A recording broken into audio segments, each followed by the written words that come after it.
Шкорпија. Хороскоп за август. Овој хороскоп е за забава и инспирација. Слушај со интуиција и земи од него само што ти резонира, но верувај си најмногу на себе си. Август ќе те повлече кон длабочини што одамна ги одложуваш. Ова е месец на вистини. Не оние што ги кажуваат другите, туку оние што сам или сама ги носиш во себе.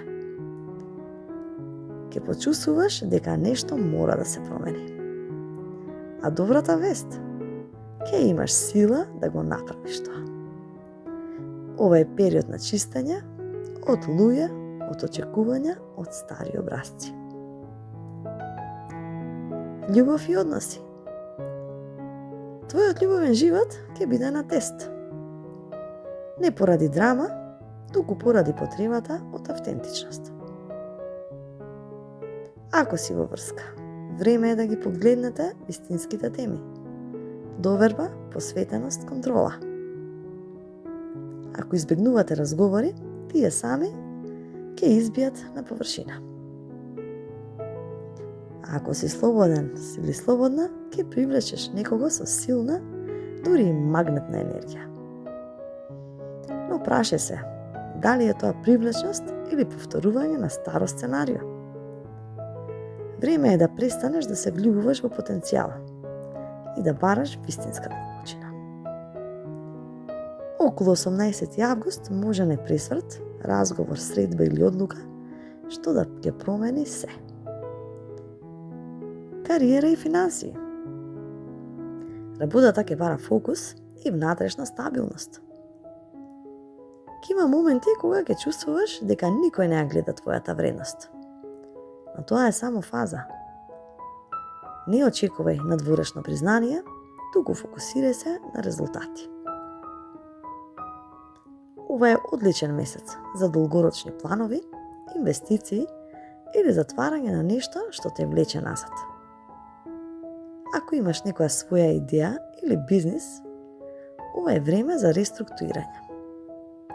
Пари ќе има, но не преку импулсивност, туку преку дисциплина. Здравје и енергија. Психичката енергија ти е чувствителна. Ке треба да научиш како да запреш и да не се измачуваш себе си со размислувања што не водат никаде. Твојата интуиција ќе биде засилена, но ако си емотивно затнат или затната, телото ќе реагира. Поспаност, тежина, осетливост на стомакот. Сето тоа се знаци дека нешто внатре не е во баланс. Поминувај време сам или сама, диши длабоко. Ослободувај тишина. Предизвици и совети. Предизвик. Потребата за контрола.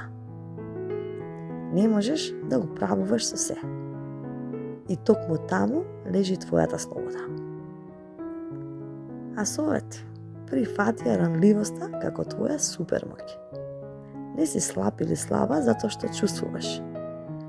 Силен си затоа што не бираш да бегаш. Најдобри периоди. Од 5 до 10 август. Емоционална искреност и можен важен разговор. 16 до 21 август. Напредок во работата, можна финансиска добивка. 27 август. Период на внатрешна природба. Чувство на јасност по хаос. Август е твојата внатрешна алхемија. Овој месец не е лесен, но е исклучително моќен. Ти си во процес на обновување. Немој да се плашиш од крај. Тоа е само почеток по друго име.